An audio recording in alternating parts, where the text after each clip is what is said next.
유명한 파스칼이라는 사람이 그러한 이야기를 했습니다. 쇠사슬에 묶여있는 한 무리의 사람들이 있었습니다. 그 쇠사슬에 묶여있는 사람들은 누구냐 하면 다 사형수였습니다. 그래서 순번대로 사형수들은 사형을 당해야 했습니다. 매일 그중 한두 사람은 죽게 되어 있습니다. 그리고 남은 사람들은 죽어가는 사람들을 보면서 이렇게 생각합니다. 자신에게 닥쳐올 죽음을 예감하면서 나도 저렇게 죽겠구나 라고 고백합니다. 그렇게 하면서 그 사람들은 그 상황을 보며 마음속에 스스로 참여하는, 회개하는 마음이 생겨났습니다. 내가 다시 한번 살 수 있는 기회가 주어진다면 나는 이제 죄를 짓지 아니하고 바르게 살 거야 라는 그러한 다짐을 하게 되었다라는 것입니다. 그러나 그들에게 바르게 살 수 있는 생은 다시금 주어지지 않았습니다. 그런데 우리들은 이 이야기를 들으면서 그 이야기가 사형수 이야기라고 여겨서는 안 된다라는 것입니다. 우리는 우리 앞에 수많은 사람들이 죽어가는데 그 장면을 보면서 무엇을 느끼고 무엇을 생각하고 있는가에 대해서 이 파스칼은 우리에게 질문을 던지는 것입니다. 사형수들이 쇠사슬에 묶여있다라는 것 눈에 보이지만 우리 손에 쇠사슬이 있다라고 파스칼은 이야기하는 것이다 하는 사실이죠. 그러면서 파스칼은 다시 한번 질문합니다. 왜 당신들은 바르게, 올바르게, 정직하게 살려고 하지 않습니까? 여러분에게 바르게 살 수 있는 생이 주어졌음에도 불구하고 왜 그렇게 살지 않습니까? 라는 질문을 던지는 것입니다. 오늘 우리는 마치 사형수와 같습니다. 사실상 우리 모두가 쇠사슬에 묶여 있다면 그 사실을 금방 알겠죠? 그죠? 여러분 손에 항상 이 책가락을 차고 항상 산다면 나는 금방 죽을 거야 인식할 거예요. 그러나 그렇지 않는 사실이 우리에게 큰 수수께끼와 같은 삶을 살게 한다는 거죠. 우리 모두는 남녀노소를 물론하고 사형의 순번이 다 결정되어 있습니다. 누구 안에서요? 하나님 안에서 다 결정이 되어 있습니다. 만약에 여러분 가슴팍에 번호표가 붙여 있다면 여러분은 어떻겠습니까? 기분이. 여러분 머리 위에 몇 번이라고 적혀 있다면 여러분은 어떻습니까? 아, 내일은 내가 죽을 차례구나. 금방 알겠죠. 그러나 그렇게 순번이 적혀 있다면 우리가 우리 스스로 많은 교훈을 받아서 잘 살 건데 그렇지 않다는 것입니다. 그래서 우리가 금방 그 사실을 잊어버리고 산다는 거죠. 60억이 넘는 인구에게 그러한 순번이 매겨져 있다는 사실이죠. 그러나 그 순서는 나이에 상관없습니다. 그건 하나님이 매기신 순번이시죠.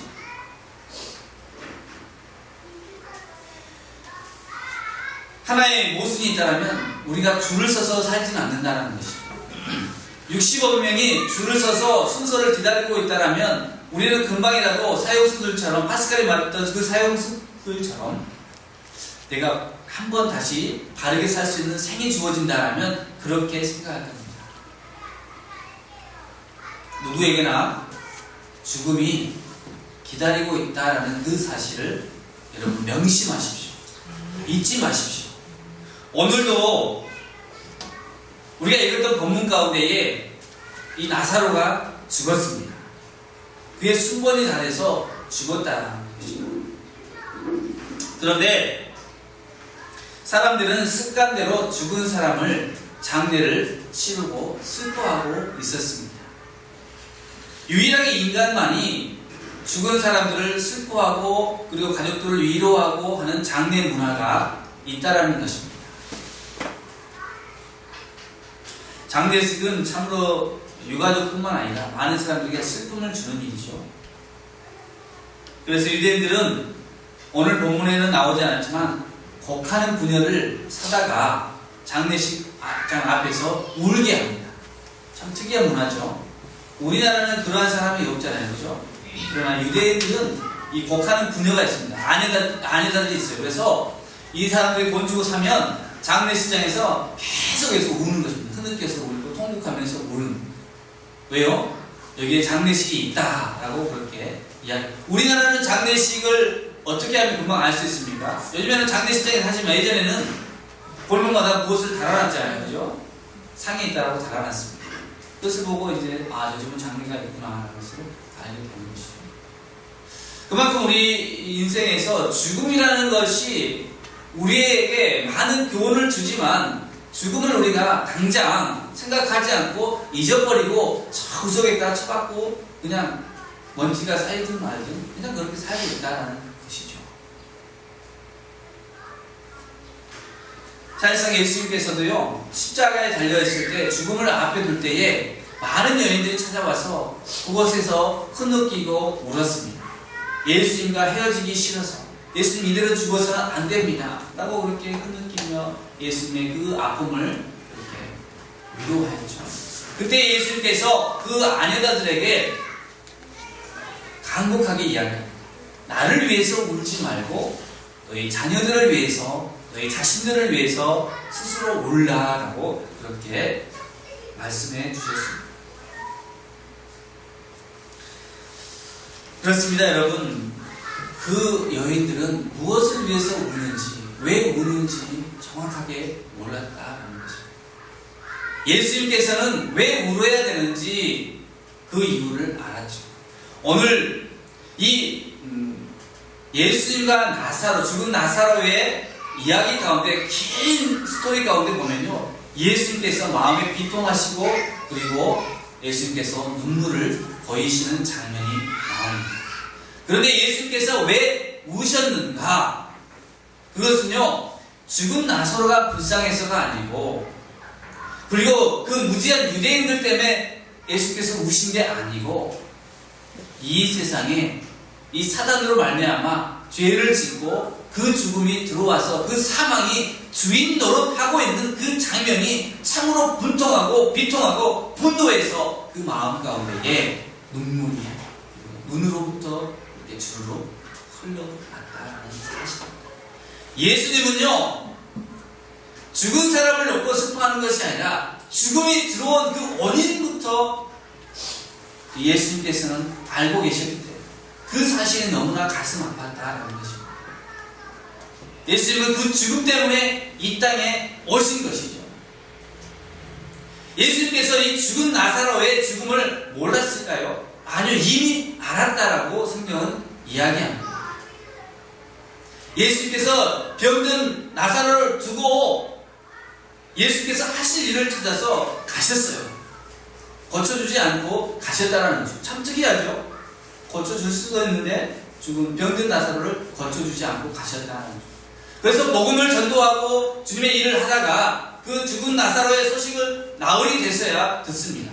그리고 그 길을 따라서 다시 내려오셔서 주님께서 제자들을 향하여서 그렇게 얘기합니다. 나사로는 죽은 것이 아니라 잔다. 그렇게 말씀을 하고 있습니다.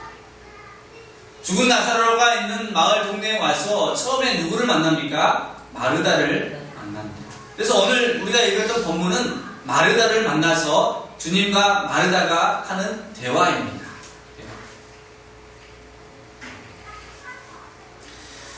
여러분, 죽은 나사로가 생의 마지막을 맞이했죠. 그런데 우리가 죽으면 생이 끝나는 거냐? 아니라는 것이죠. 죽으면 끝나는 것이 아니라 죽으면 우리는 새롭게 시작된다라는 것입니다. 이사야서 26장 19절과 요한계시록 20장 13절로 14절 말씀이 우리가 한번 찾아서 읽어볼 말씀입니다. 제가 읽어드리겠습니다. 요한계시록 20장 13절과 14절에 이러한 말씀이 있습니다. 바다 바다가 그 가운데서 죽은 자들을 내주고 또 사망과 음부도 그 가운데에서 죽은 자들을 내주매 각 사람이 자기 행위대로 심판을 받고 사망과 음부도 불못에 던져진 이것은 둘째 사망 곧 불못이다. 세상의 많은 사람들은 첫 번째 죽음밖에 알 수 없습니다. 그러나 믿음의 사람들은요, 둘째 사망에 대해서 성경에 기록된 대로 우리가 알 수 있다는 것입니다. 이사야 26장 19절 말씀을 이 요한계시록에서 인용한 것이죠. 이사야서 26장 19절을 이따가 우리 성경 공부하면서 배울 건데, 거기에 보면 땅에서부터 바다에서부터 그러한 많은 영혼들이 다 포해져 난다는 거예요. 그동안 많은 영혼들이 땅에 묻혀있고 바다에 묻혀있는데 그 영혼들이 다 이제 일어난다는 것입니다. 그래서 어떻게 되냐? 그 일어나는 것으로 끝나는 것이 아니라 예수 그리스도의 뜻대로, 하나님의 뜻대로 산 사람들은 영원한 생명을 받고요, 그렇지 못한 사람들은 심판대 앞에서 영원한 불못으로 그들이 떨어져야 한다라는 사실입니다. 그렇습니다. 요한계시록 21장 3절로 4절은요, 이와 상반된 불못이 아닌 하나님의 품으로 가는 자들의 삶에 대해서 기록하고 있습니다. 하나님이 그들과 함께 계시니 그들은 하나님의 백성이 되고 하나님이 친히 그들과 함께 계셔서 모든 눈물을 그 눈에서 닦아주시니 다시는 사망이 없고 라고 기록하고 있습니다. 우리가 왜 지금 예수 그리스도를 믿느냐, 왜 오늘 우리가 이렇게 하나님께 예배하느냐, 이러한 모든 것들이 다 우리가 가야 될 종착역에 하나님의 계시기 때문에, 하나님이 계시기 때문에 오늘 우리가 이렇게 하나님을 섬기고 예배하고 찬양하며 하나님의 뜻대로 살려고 합니다. 하나님께서 우리에게 당부하신 것은 사랑입니다. 내가 너희를 사랑한 것 같이 너희도 서로 사랑하라 라는 말씀을 우리에게 들려주셨습니다. 너희가 하나님을 먼저 사랑하고 그리고 내 이웃을 사랑해라 라고 우리에게 계명을 주셨습니다. 여러분 어떻습니까? 일주일 동안 여러분 사랑하면서 그렇게 살았습니까? 아니면 미워하며 살았습니까? 아무런 생각 없이 살았습니까? 몸은 힘들고 마음도 힘들고 어디 가서 위로받을 데가 없습니다. 여러분 누구에게 와야 됩니까? 예수 그리스도 앞에 나오시기 바랍니다. 오늘요 본문에 보면은 참 특이한 게 있습니다. 예수님께서 다시 돌아왔다는 것입니다. 본문에 앞서서 11장을 시작할 때 보면요, 이미 유대인들이 예수 그리스도를 돌로 쳐서 죽이려는 계략이 있었습니다. 그러나 그 계략을 알고 예수님은 피하지 않고 내가 다시 돌아가야겠다. 그래서 제자 도마가 그렇게 고백합니다. 오늘 본문 바로 앞에 나오는데요, 16절에 우리가 함께 죽으러 가자! 라고 이렇게 제자들에게 선동하면서 다시 돌아간 것을 보게 됩니다. 예수님은 왜 그곳에 다시 돌아갔냐면 믿음을 위해서 돌아갔습니다. 여러분, 예수님께서 믿음을 위해서 그 사람들이 예수 그리스도를 믿고 영원한 생명의 소망을 품기를 원했습니다. 부활의 소망을 품기를 원했고 그들에게 생명이 있음을 품기를 원했다라는 것입니다. 예수님은 그곳에 가셔서 먼저는 제자들의 믿음과 마르다와 마리아의 믿음, 그리고 그곳에 있는 수많은 유대인들, 구경꾼들, 곡하는 여인들, 그 모두에게 믿음을 주고자 다시 돌아오셨습니다. 예수님은 여러분들에게도 마찬가지입니다. 왜 우리가 한마음교회에 있는가? 왜 우리가 한마음교회에서 이렇게 하나님을 섬기며 예수님을 우리가 믿고 있는가? 그것은 우리에게 영원한 생명을 주시고자 하는 예수님의 사랑 때문에 그렇습니다. 여러분, 예수님을 믿으시기 바랍니다. 예수님을 믿으십니까? 반반이네요. 예수님을 믿으십니까? 예수님께서 여러분을 구원하여 주실 것을 믿습니까?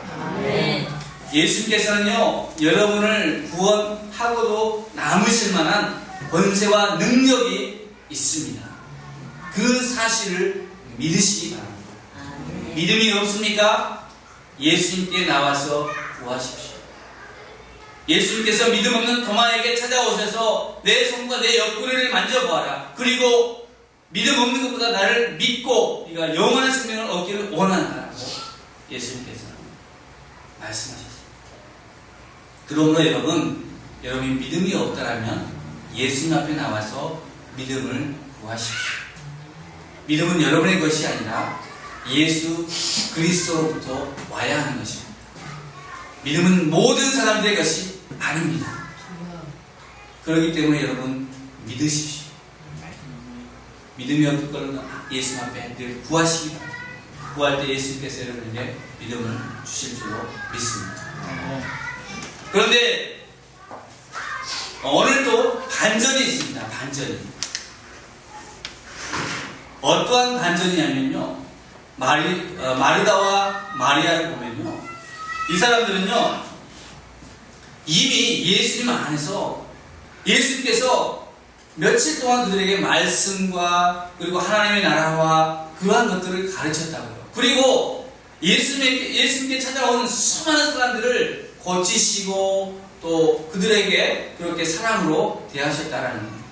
그런데 그것을 바라보고 있는 마르다와 마리아, 그들의 고백을 들어보면요. 참으로 엉뚱합니다. 믿음이 있다고 하지만 믿음이 없는 상태입니다. 아직 완전한 믿음이 아니고 어설픈 믿음이죠. 그리고 예수님께서는 병자들은 고칠 수 있어. 저들을 낫게 할 수는 있어. 그러나 죽은 사람은 살릴 수 없을 거야 라는 믿음입니다. 여러분의 믿음은 어떻습니까? 여러분의 믿음은 온전한 믿음입니까? 아니면 반쪽짜리 믿음입니까? 온전한 믿음을 가지시기 바랍니다. 너희가 내 말을 믿으면 하나님의 영광을 보리라라는 예수님의 말씀이 이곳에 있습니다. 나사로의 무덤에 갔을 때에 예수님께서 돌을 굴려 나와라 했는데 사람들의 반응은 예수님을 믿는 것보다도 예수님 시체가 나흘이나 되어서 너무나 냄새가 심합니다. 냄새가 너무 심해요. 예수님 돌을 굴려놓은 것보다 그냥 놔두는 게 낫습니다. 예수님은요 울시면서 이 사람들은 착각했어요. 예수님이 무덤을 열고 나사로를 보고 싶은 그 마음을 이해하겠다라는 거예요. 그러나 예수님은 무덤을 굴려놓으라는 이유가 나사로를 살리기 위한 목적이었다는 거예요. 이 사람의 생각과 예수님의 생각이 완전히 다르다는 것입니다. 여러분의 생각은 예수님께서 그저 나사로를 보고 싶다라는 그러한 이유로만 생각하시는데 아니라고요. 예수님이 능력을 보여서 하나님의 영광을 보여주시고자 합니다는 거예요. 예수님을 믿는 이유는요, 여러분 단지 인생에서 기적을 조금 체험하기 위해서 그런 것이 아니라 완전히 우리를 다시 살리고자 하는 예수님의 뜻이 무엇에 있다는 거예요. 나사로에 나오더라. 나사로가 어떻게 됐습니까? 걸어 나왔다. 믿으시겠습니까? 걸어 나왔어요. 예수님께서 여기에서 보여주신 것은요, 우리에게 주신 메시지는요, 예수님은 죽음도 이기시는 분이다. 죽은 사람도 살리시는 분이다. 그리고 내가 이제 너희에게 부활이요 생명이다라는 것입니다. 내가 너희에게 길이다라는 것을 보여주신 겁니다. 예수님께서는 부활이요 생명이라는 것을 우리에게 주시고자 하는 것입니다. 오늘 11장 24절로 25절 말씀이 예수님께서 그들에게 보여주고자 하심이고 그들이 믿어야 될 말씀이다라는 것입니다. 너희가 보고 있는 나는 부활이요 생명이다. 예수님은 부활이요 생명이십니다. 그러므로 예수님을 믿는 자들마다 생명의 부활로 일어날 것입니다. 예수를 믿지 않는 사람들은 심판의 부활로 일어난다라고 성경은 기록하고 있는 것입니다.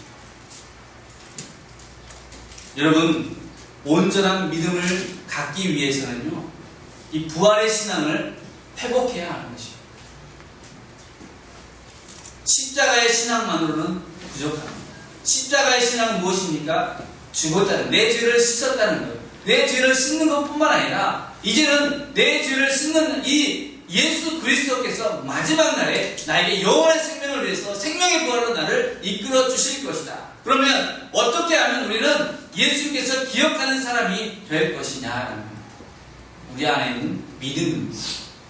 그럼 믿음은 무엇입니까? 질문 한번 하겠습니다. 믿음은 무엇입니까?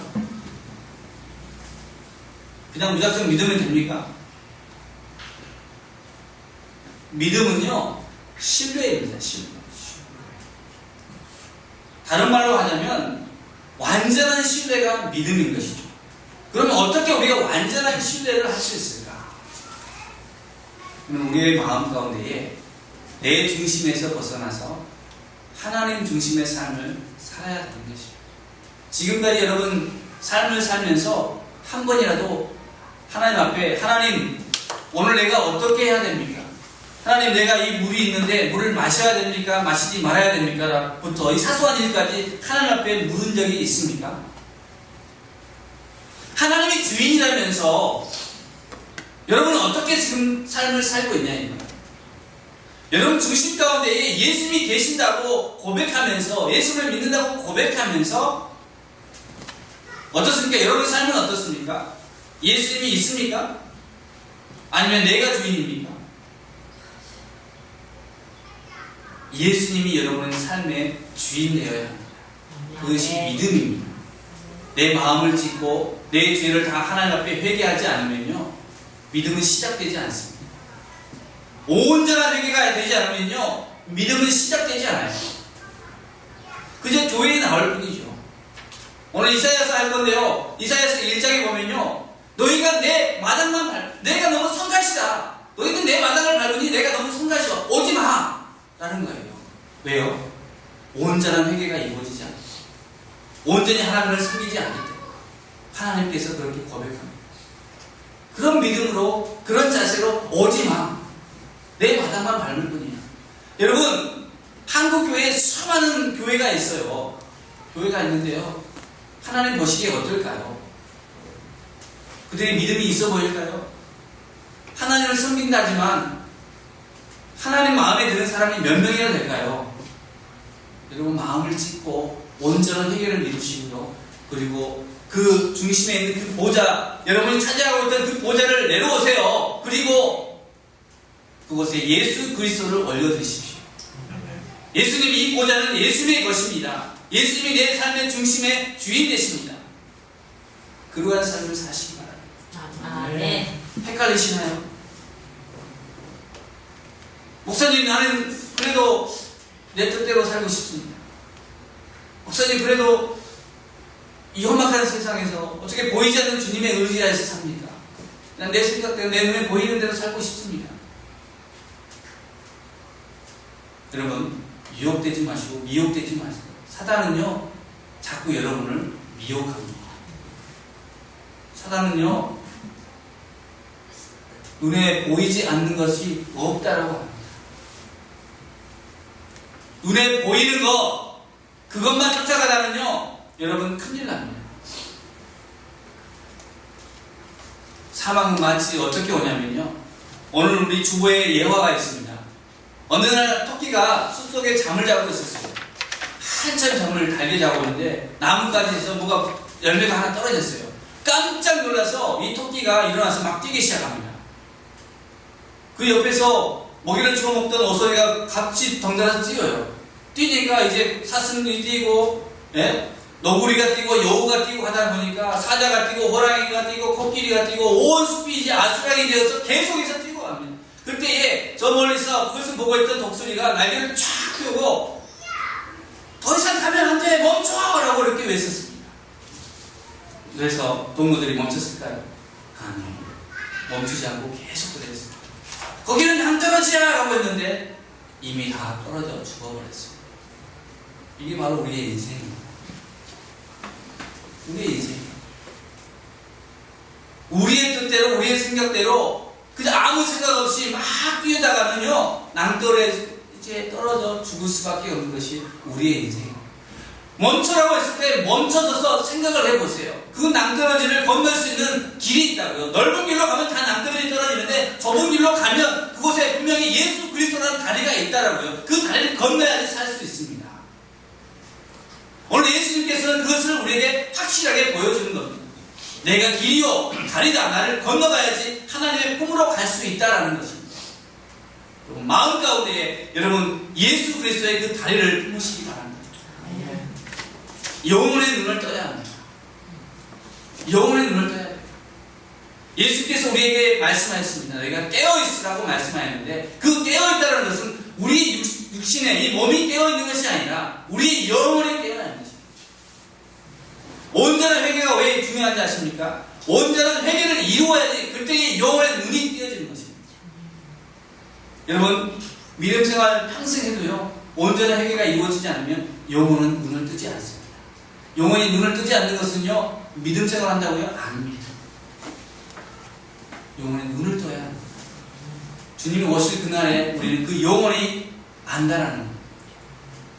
여러분 안에 있는 그 영혼의 눈을 뜨지 않는 상태는요 말씀을 들어도 깨달을 수가 없는 거예요.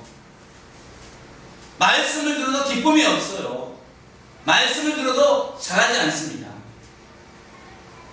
예수 그리스도가 여러분의 영혼을 깨우시기 바랍니다.